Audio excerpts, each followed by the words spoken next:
إلى هذه خلقنا صالح إلى دورتنا بالمصطفى رسول الله وإليه ونبينا لهم بالمرسلين والرشاد والسلين والملائكة المقربين خصوصا شيخنا الأكبر إمام جنيد البغدادي وخصوصا yang santri malam Syekh Abdul Halim Al-Bisri membaik kebiram wajib waduratim walim Al-Fatihah.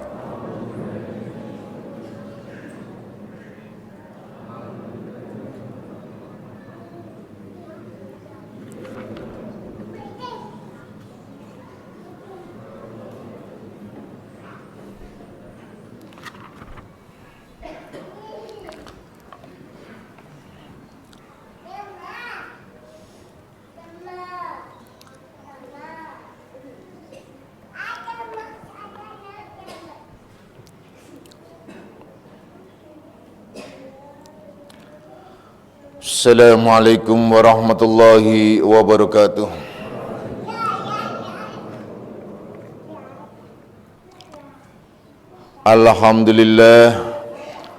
Alhamdulillahilladzi karrama bani adama wastafa minhumul ulama wa akhtara minhumul juhada wal hukama wal kurama wa faddala minhumul arifina billahi wassifati wal asma wa azakuhum lazzatal mahabbati wa tallahum haqiqatil asya'i minal ardi wassama wassalatu wassalamu ala sayyidina Muhammadin khatamil anbiya alladzi khuliqa min zatihi wa minhu jami'al asya wa ala alihi wa ashabis sadatil awliya wa ala tabi'in wa tabi'ait tabi'in lahum bi ihsanin ila yaumil jazaa.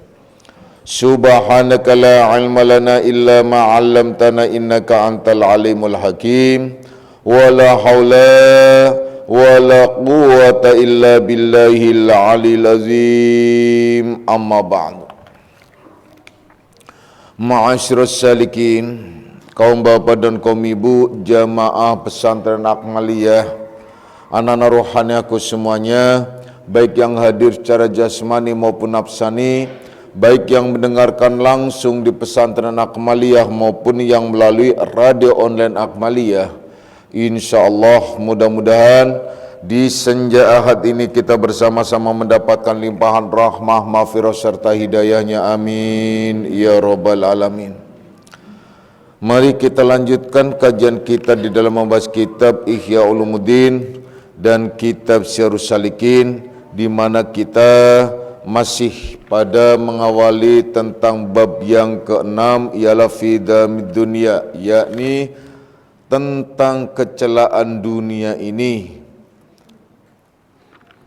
Pada kajian yang lalu juga sudah dijelaskan bahwasanya i'lam anna dunya aduwwatul lillah, bahwasanya dunia itu adalah musuh bagi Allah dan musuh bagi para aulia dan musuh bagi orang-orang yang tentunya yang bersama-sama dengan Allah Subhanahu wa taala. Artinya musuhnya para kekasih Allah. Yang dimaksud musuh di sini tentunya bukan berarti kita benci dan kita mengabaikan atau meninggalkannya.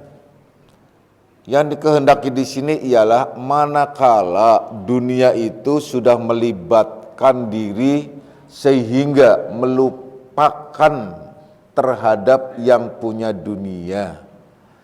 Oleh karenanya Bapak sudah jelaskan pada kajian yang lalu, fahami baik tentang dunia tersebut.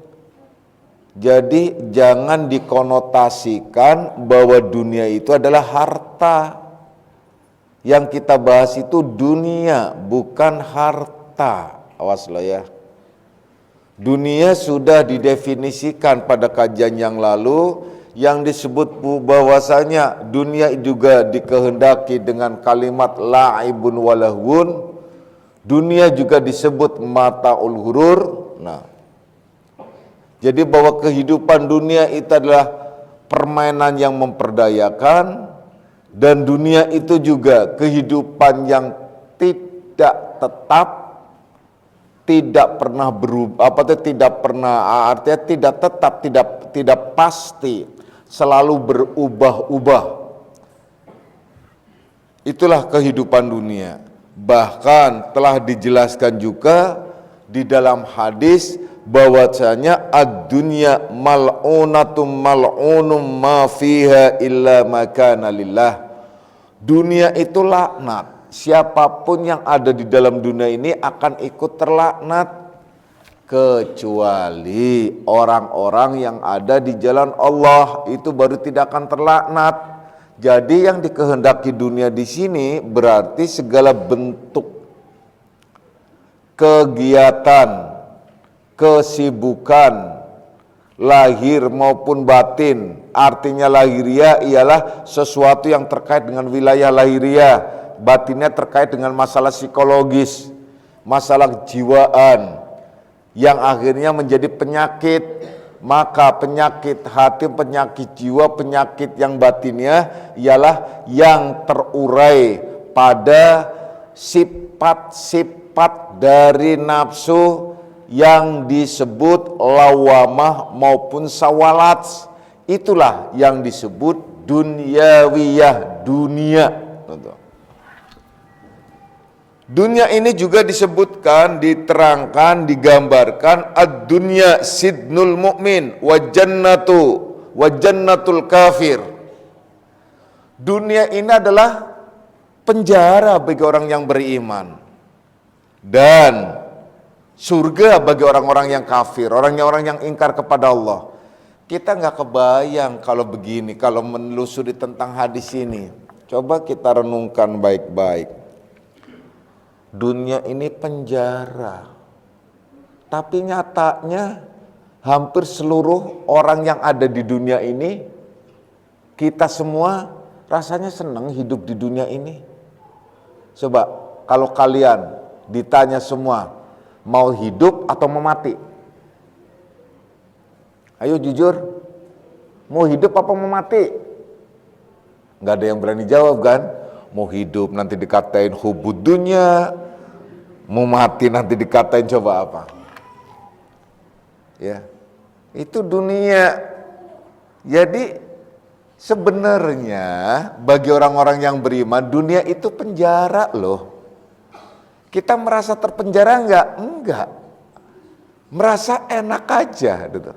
Ya cuma sih dikit-dikit menderita, ya nggak apa-apa menderita dikit sih kalau menderita karena cinta, nah itu ya. Macem-macem. Padahal dunia itu disebut sidnul mu'min, penjara bagi orang yang beriman. Nah kalau sudah penjara, kebayang gak sih orang yang di penjara? Kan kepengennya keluar dari penjara. Dan pada saat dia sudah dikeluarkan dari penjara, kan senang. Kan harusnya begitu. Coba siapa yang tidak senang dikeluarkan dari penjara? Nah sekarang siapa yang tidak senang kalau ditawarin, semuanya lagi di penjara, tawarin, mau nggak kamu dikasih amnesti dari presiden, keluar dari penjara gitu loh. Seneng nggak kira-kira? Halo, mak-mak, seneng nggak? Seneng kan? Nah sekarang amnestinya, bapak-bapak seneng nggak nih? Seneng ya? Seneng. Ini Allah ngasih amnesti sama kalian. Nah sekarang gini aja, kalian adalah dipotong umurnya. Jadi penjaranya kan dikurangi, dipotong umurnya. Jadi nanti besok kalian pada mati semua gitu loh. Oh, orang udah kena penyakit dikit aja udah bayangannya mau mati, ini udah kena penyakit dikit tuh langsung pegangnya tasbih. Nggak pernah pegang tasbih, coba apa hubungannya? Nah itu kan. Jadi ternyata kita tidak sadar bahwa hidup di dunia itu penjara, tidak sadar. Yang kita sadari hidup di dunia ialah hidup sebuah perjuangan di mana kita meraih sebuah kebahagiaan, tapi banyak orang yang berhenti ya di dalam meraih kebahagiaan di dunia, tidak ingat lagi kebahagiaan di akhirat. Sehingga ia hanya cukup merasa dunia ini kebahagiaannya, pada akhirat itulah kebahagiaan yang kekal dan abadi. Itu loh. Coba. Ternyata banyak orang yang tidak sadar bahwa dunia itu disebut sidnul mu'min, penjara bagi orang-orang yang beriman. Nah, Oleh karenanya di dalam ilmu tasawuf ada yang disebut orang golongan namanya orang zuhud. Nah, ada zuhud, ada warok. Nah, kalau kalian pengen tahu apa itu zuhud, apa itu warok, nah Bapak kalau dalam muqaddimah juga kalau nggak salah suka menyebut minaz zuhada, nah yaitu orang-orang yang zuhud gitu kan. Alhamdulillahilladzi karrama bani adama wastofa minhumul ulama wahtaro aidon minhumuz zuhada wal hukama wal kurama. Zuhada, zuhud, orang yang zuhud itu orang yang benci terhadap dunia, artinya tidak meletakkan dunia itu di dalam hati. Nah itu zuhud namanya, bukan syuhud. Zuhud pakainya Z ya, zuhud. Zuhud itu adalah beda dengan syuhud. Nah, zuhud, jadi orang-orang yang zuhud itu orang yang benci dengan dunia, itu maksudnya tidak meletakkan dunia itu di dalam hati. Jadi dunia itu adalah hanya di permukaan, ialah di tangan. Maka tanda-tandanya orang yang zuhud apa? Orangnya tuh nggak pelit, nggak bakhil, nggak jitit, nggak ada macam-macam deh. Pokoknya orangnya itu ya dunia itu dilepaskan. Jadi siapa yang membutuhkan dan sebagainya itu adalah pada prinsipnya tuh semacam itu. Artinya tidak menguasai dunia seolah-olah dunia itu adalah menjadi miliknya, nah itu loh. Nah itu kalau dalam kaitannya dengan harta benda ya. Jadi zuhud, orang yang zuhud itu orang yang benci dengan dunia, jadi tidak meletakkan tentang dunia itu ada pada hatinya. Jadi tidak menjadikan dunia itu menguasai hatinya. Nah kalau kebanyakan orang kan dunia menguasai hatinya. Contohnya kalian kerja di pekerjaan, ada persoalan, kerjaan itu kan dunia, akhirnya masuk ke dalam hati. Kalian ada berantem atau ada perselisihan paham suami istri, masuk ke dalam hati. Itu kan dunia. Kalian sebel, kemudian ada perselisihan dengan tetangga, kalian masuk ke dalam hati. Kalian ada sebel sama teman, masuk ke dalam hati. Semuanya masuk ke dalam hati. Apalagi fitnahnya masuk ke dalam hati. Buktinya, artinya kalian merasa sakit hati, dan lebih parahnya lagi kalau sholat itu muncul semuanya. Allahu Akbar, ingat pekerjaan. Allahu Akbar, ingat atasan yang sebel, nyebelin pokoknya. Allahu Akbar, ingat lagi teman yang nyebelin lagi. Allahu Akbar, ingat lagi suami. Sampai hari, ya Allah, mudah-mudahan suami itu kalau naik motor banyak bocor deh, nggak sampai. Wah udah lagi. Ini dalam sholat aja masih nyumpahin suami, coba deh kebayang nggak sih? Nah tuh, udah macem-macem, semua ingat di dalam sholat. Padahal itu sholat itu tidak boleh ingat selain Allah. Akhirnya nafsu itu menjadi apa sih? Yaitu menjadi Tuhan selain Allah. Itu ya. Oleh karena hati-hati dunia itu. Kemudian diterangkan juga man ahabba dunya, barang siapa yang cinta terhadap dunia, niscaya dia akan memberi mudarat akhiratnya. Dan barang siapa yang cinta terhadap akhirat, niscaya juga akan memberi mudarat dunianya. Nah tuh. Jadi tinggal pilih, mau pilih akhirat atau mau pilih dunia. Maka telah diterangkan, utamakan akhiratmu, tapi jangan melupakan urusan duniamu.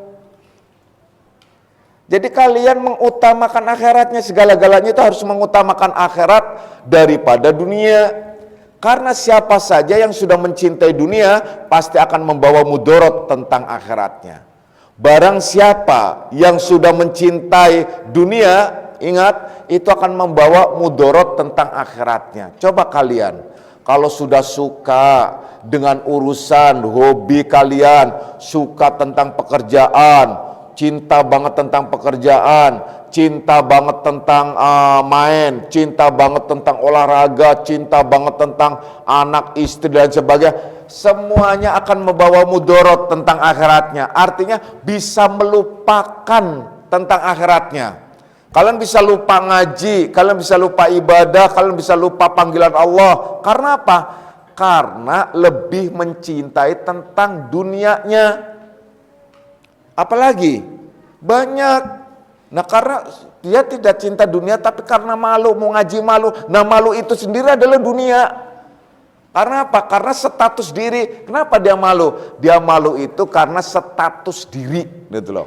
Kemudian melihat statusnya, apalagi orang tua mau ngaji sama anak muda, lah dia anak muda, anak kemarin masa harus ngaji sama dia. Nah, itu kan status diri, itu dunia. Nah, itu juga disebut dunia. Akhirnya dia nggak mau ngaji, padahal sombong. Padahal dia itu adalah malu, di situ ada sombong. Malunya itu dia awali dengan atau didasari oleh sombong, dan banyak lagi hal-hal lain yang ternyata iblis meliputi dirinya. Awas loh, perhatikan baik-baik.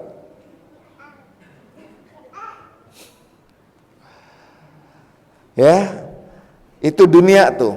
Jadi siapapun kalau sudah mulai masuk ke urusan dunia, pasti akan membawa mudorot tentang akhiratnya, akan membawa malapetaka tentang akhiratnya. Apabila dunia sudah menguasai hati, akan membawa malapetaka akhiratnya. Oleh karenanya disuruh sedang-sedang saja. Khairu umuri awsatuha, sebaik-baik perbuatan itu pertengahan. Jangan melampaui batas, jangan berlebihan dalam urusan duniawiyahnya. Nah, kita fokus lagi sekarang dalam urusan duniawiyahnya. Itu urusan apa sih? Dunia ini urusan yang terkait dengan masalah kehidupan kita. Itu kehidupan kita itu adalah dunia. Kalau kehidupan kita ternyata lebih kita utamakan, maka berarti akhiratnya ditinggalkan. Itu sudah pasti. Percayalah. Jadi kalau kalian lebih mengutamakan urusan dunianya, emang urusan dunia apa saja sih? Banyak banget, tadi sudah dijelaskan.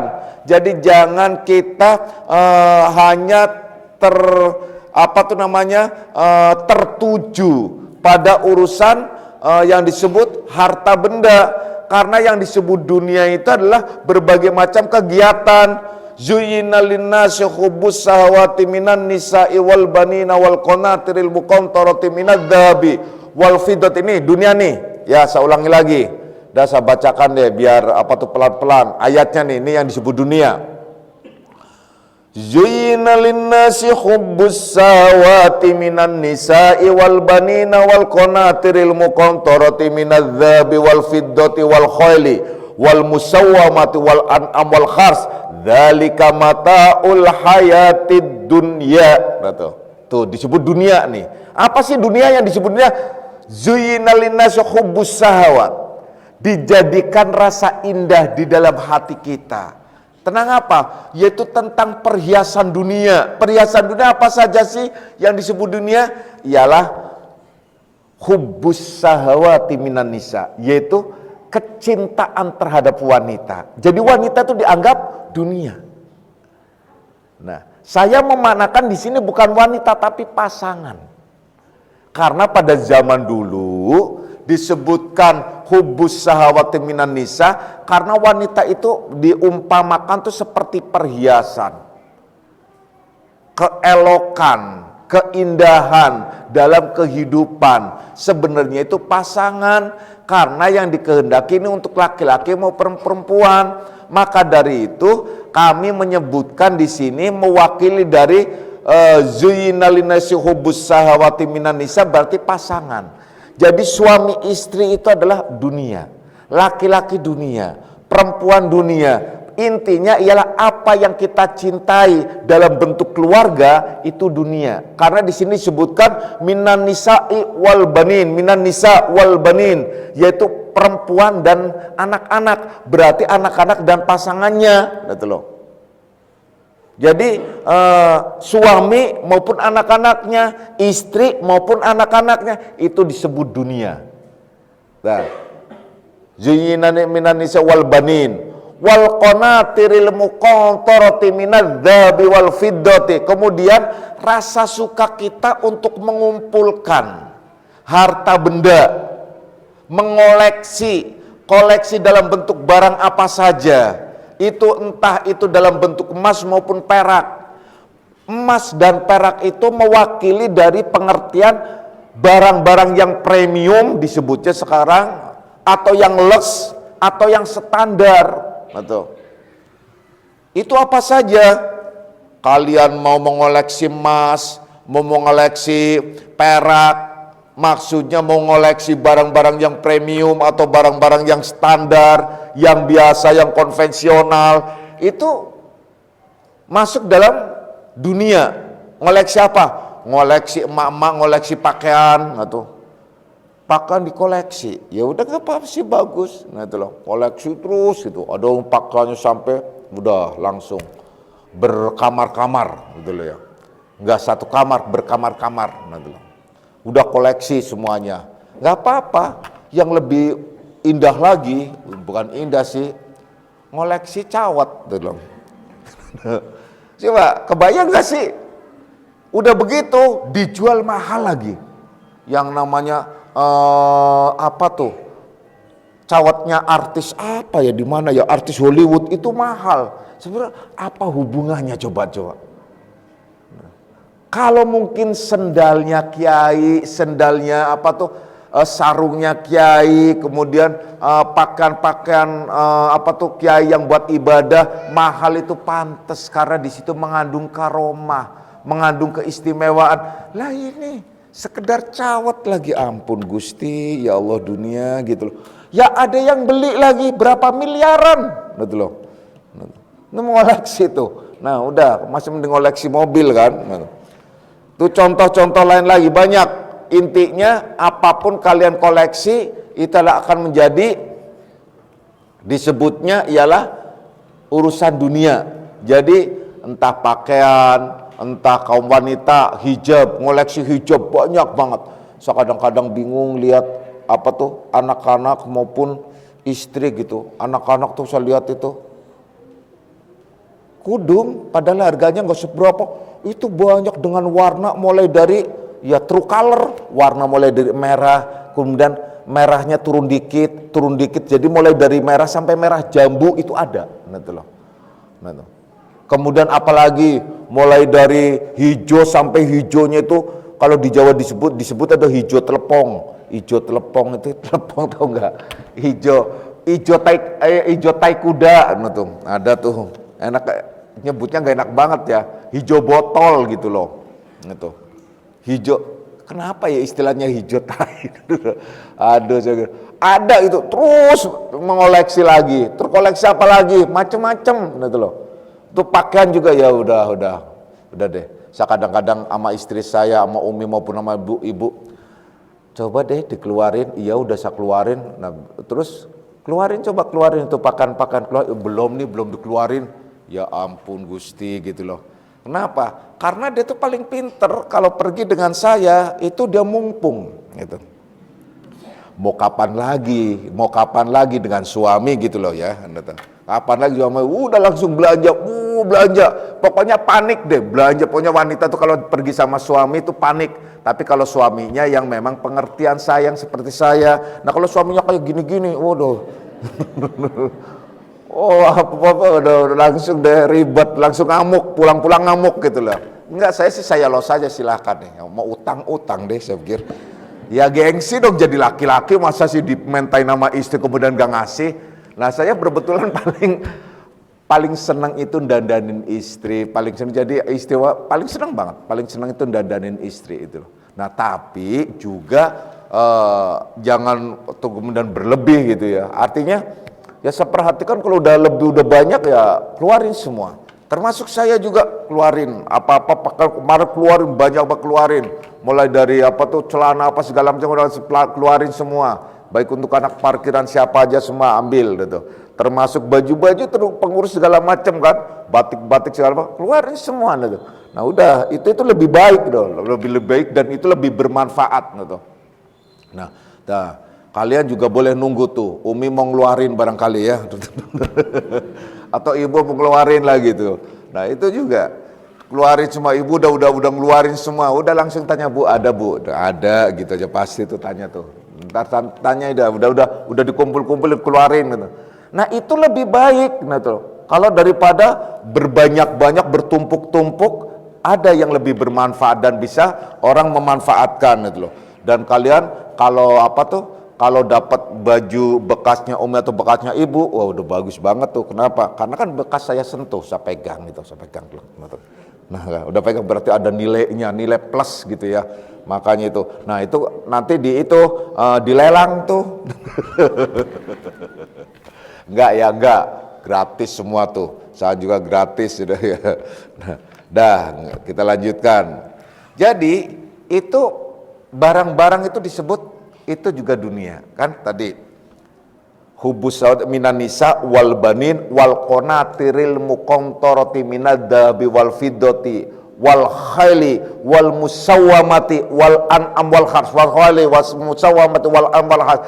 Jadi termasuk kendaraan, kuda pilihan, dan termasuk kuda pilihan itu berarti kendaraan, termasuk sawah ladang, termasuk adalah pekerjaan dan lain sebagainya. Berarti dunia ini adalah keluarga, mulai dari rasa cintanya terhadap keluarga, kemudian barang-barang yang ada di sekitar kita, kemudian kesibukan dalam segala apa saja, termasuk kita dalam berkendaraan, berbisnis, karena di sawah ladang di situ gambarannya dulu, karena dulu nggak ada bisnis, atau perdagangan apa saja, itu disebut dzalika mataul hayatid dunya.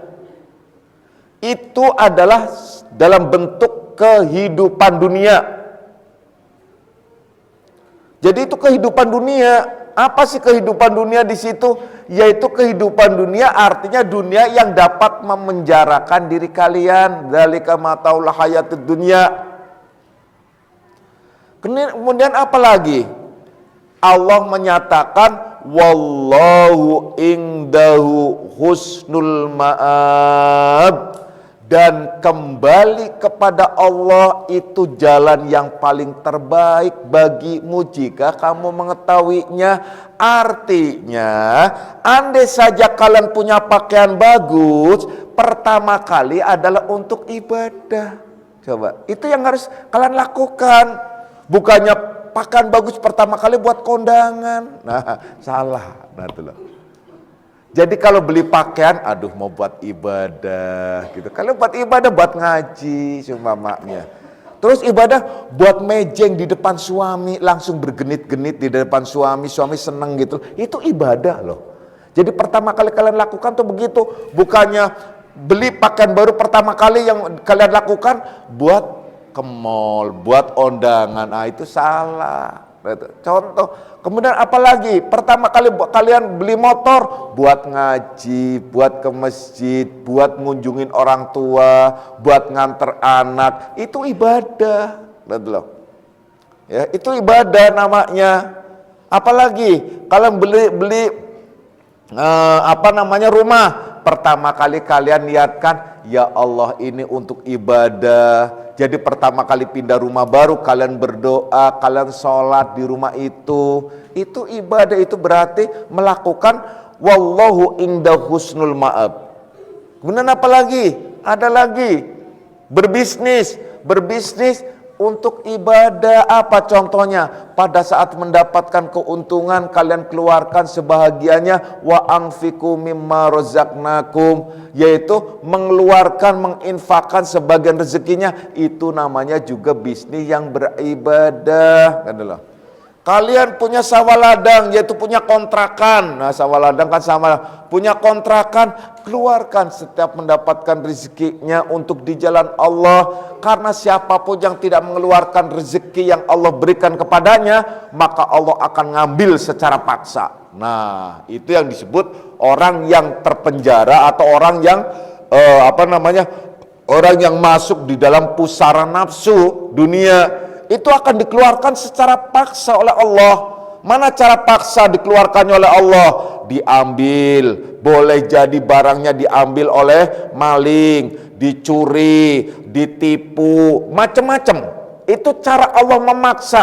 Makanya setiap kalian dapat rezeki, wajib keluarkan 2,5% itu minimal. Ini kadang-kadang orang nggak paham. Orang awam kebanyakan taunya cuma zakat fitrah setahun sekali. Ya Allah, nah, kalian harus paham, harus tahu bahwa setiap kalian dapat rezeki itu 2,5%. Itu harus diajarkan sedini mungkin terhadap anak kalian juga. Kalian makanya kalau ngasih jajan terhadap anak, keluarkan, suruh anak itu kalian keluarkan. Kalau kalian ngasih jajannya bulanan contohnya, itu wajib kasih tahu ke anak, keluarkan, nah itu 2,5% itu haknya Allah. Supaya berkah apa yang kamu dapat dan apa yang kamu lakukan. Nah itu wajib keluarkan 2,5%. Pak, saya dapat rezeki tapi mau buat bayar utang, wajib gak saya mengeluarkan 2,5%? Tetap wajib keluarin. Tetap keluarin. Jadi keluarin 2,5% itu wajib. Kalau tidak, Allah tetap akan marah karena itu rezeki. Jadi setiap kalian dapat rezeki, pokoknya wajib keluarkan 2,5%. Itu disebut sepelit-pelit orang Islam. Jadi orang Islam itu pelit itu yaitu 2,5%. Itu kalau kalian melakukan bahwa segala kegiatan apa saja itu karena Allah, untuk Allah, kembali kepada Allah. Itu yang disebut minallah ilallah lillah billah, dari Allah kepada Allah, untuk Allah, milik Allah, itu dengan Allah. Semuanya dikembalikan kepada Allah Subhanahu wa ta'ala. Jadi dapat rezeki adalah dari Allah.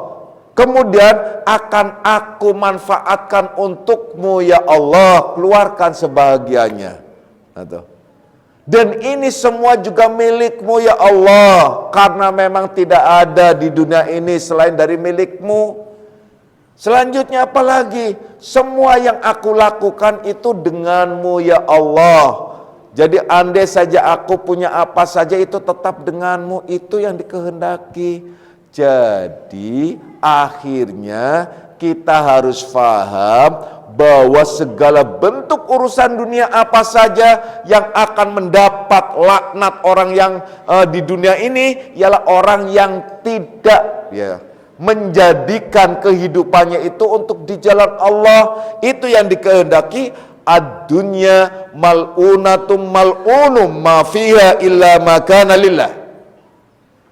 Jadi siapapun yang ada di dalam dunia ini akan terlaknat. Maka orang yang tidak terlaknat itu yang di jalan Allah. Jadi kalau kalian dalam kehidupan kalian itu selalu di jalan Allah, itu tidak terlaknat. Tapi kalau kalian ternyata di dalam kehidupan dunia ini tidak mengarah dan mengikuti alur jalan yang Allah berikan, itu akan ikut terlaknat. Terlaknat ini jangan kebayangnya macam-macam, yaitu bahwasanya kalian akan menjadi persoalan tersendiri di dunia. Penderitaan, ribet, ruwet, kemudian selalu ada persoalan-persoalan di dalam urusan dunianya, tidak berkah dalam kehidupannya, rezekinya juga tidak berkah, selalu mendapatkan persoalan dan mendapatkan permasalahan. Karena apa? Tidak mengikuti alur kehidupan yang telah ditetapkan oleh Allah Subhanahu wa ta'ala. Itulah dunia.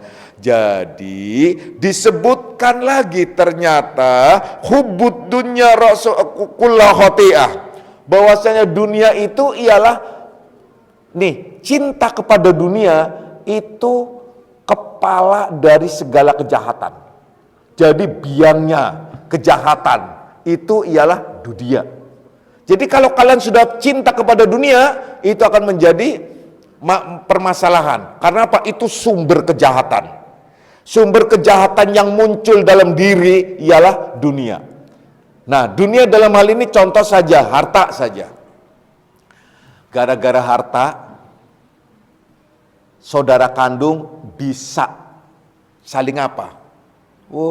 Saling gontok-gontokan, saling membenci, bahkan menjadi musuh. Itu gara-gara harta, itu dunia nih. Nah, ini fokusnya. Gara-gara harga diri, ini dunia nih.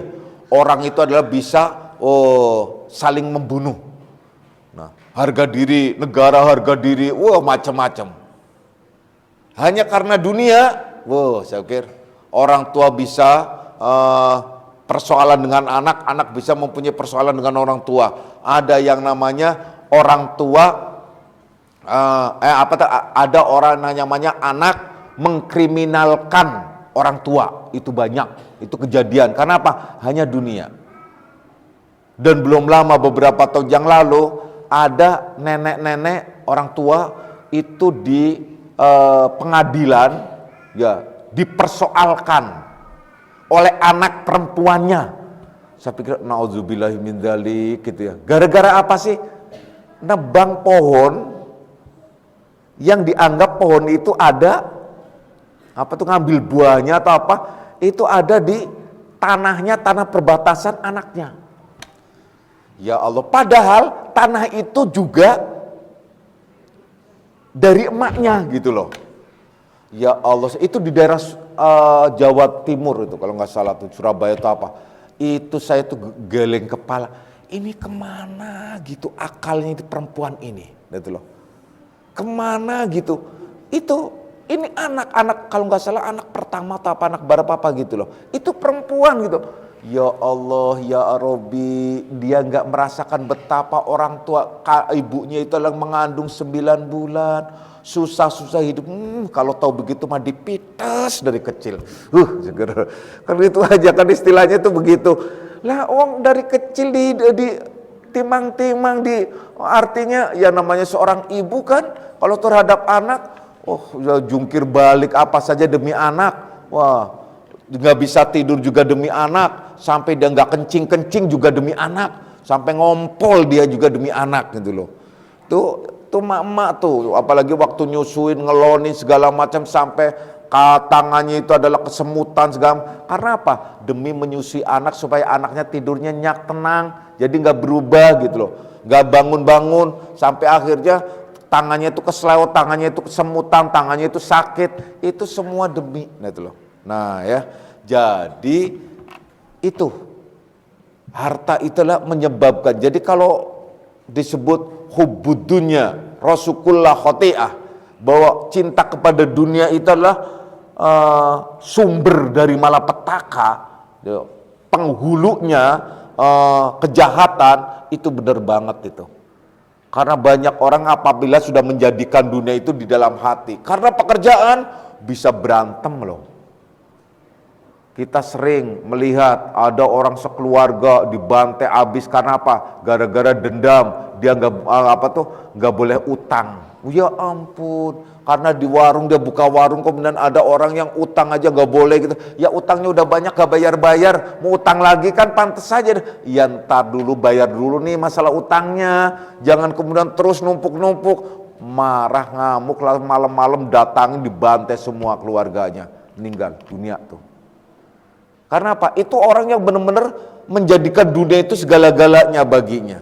Dan ada lagi, orang gara-gara dunia itu, ya ampun, terhadap guru bisa mencaci maki, begitu juga sebaliknya tidak mengenal. Nah, yang gak usah jauh-jauh lah. Belum lama saya menyelesaikan seorang salikin. Ini seorang salikin, gitu loh. Seorang salikin karena dia merasa ngutangin atau apa itu ngamuk gitu. Ngamuk terhadap salikin lain tuh. Nah inilah yang akhirnya Bapak tuh punya gagasan, ini harus ada ini Baitul Mal ini untuk kesejahteraan salikin itu nanti. Tapi ya pelan-pelan sabar, kemudian kalian jangan kalau belum tercover atau belum mendapatkan fasilitas dari Baitul Mal, ya jangan kemudian kalian suudon, karena ini adalah itu untuk urusan semua ya. Ini ada seorang salikin ya, orang salikin itu ya ampun, Sangat ngeri loh. Padahal itu salikin yang sudah saya anggap lama loh.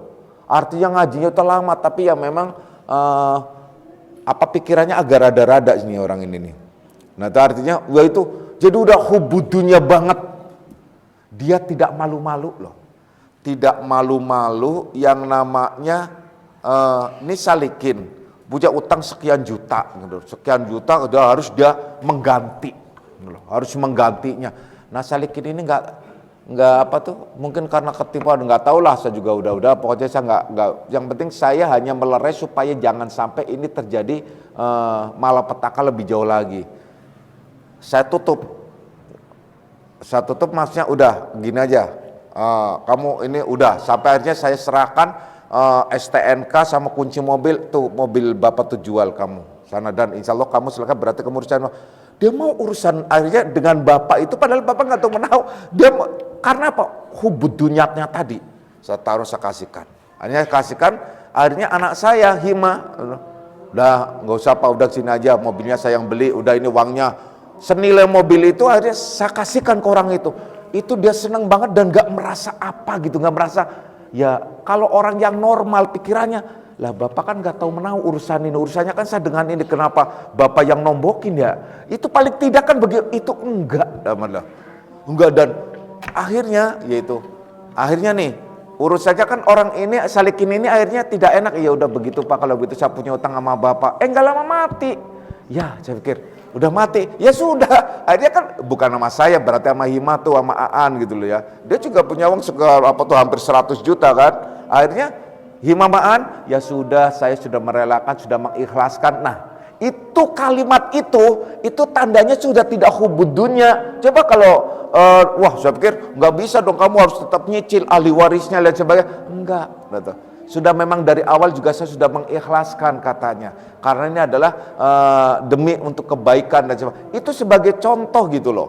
Itu dimana kita harus melepas, karena dari semua kejadian semacam itu dan banyak salikin-salikin yang akhirnya kena rentenir dan lain sebagainya karena tidak ini, itu kan malah petaka. Nah itulah yang akhirnya Bapak punya ide, ialah dimana Baitul Mal itu harus ada di antara kita untuk mengcover, nah supaya memberikan pinjaman lunak ya, orang yang mau ngontrak, orang yang mau sumama daripada dia pinjam nggak punya uang, ini harus ngontrak rumah tuh harus jadi nih, kalau nggak bisa diusir.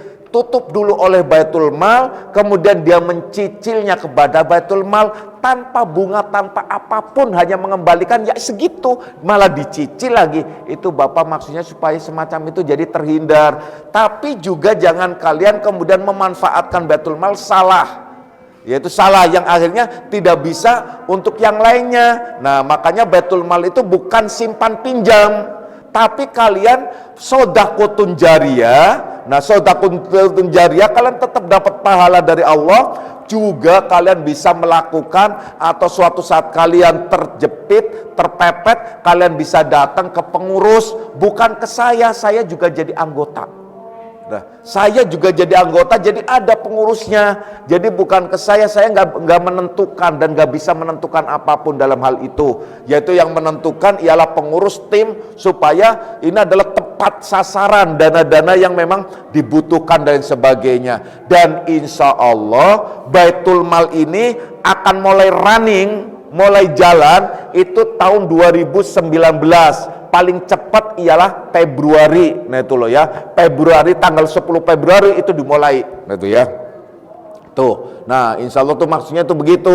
Jadi kalau sekarang semuanya mau pinjam sekarang Baitul Mal, bisa jadi secara pribadi terhadap pengurus atau lain sebagainya. Dah jelas ya. Jadi itu maksudnya, supaya kita tidak menjadi hubbudunya, supaya kita tercover, supaya kita bisa melakukan. Kalian juga semua salikin wajib ikut andil di dalam Baitul Mal. Maka kalian wajib memberikan, yaitu sodaqotun jariyahnya. Jadi bukan infak, bukan zakat, tetapi sebagai sodaqotun jariyah.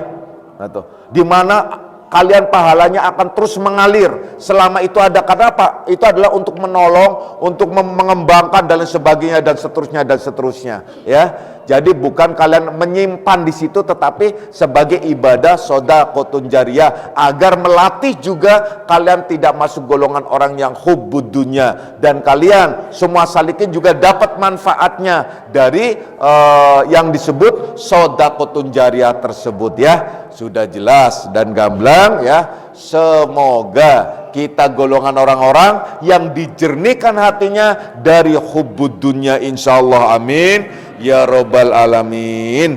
A'udzubillahi minasyaitonir rajim. Bismillahirrahmanirrahim. Raditu billahi rabban dinan wa bi Muhammadin nabiyya. Raditu billahi rabban dinan wa bi Muhammadin nabiyya. Raditu billahi rabban dinan wa bi Muhammadin nabiyya. Asyhadu an la ilaha illallah wa asyhadu anna Muhammadar Rasulullah. Hadanallahu wa iyyakum ajma'in wa la minkum. Wassalamualaikum warahmatullahi wabarakatuh.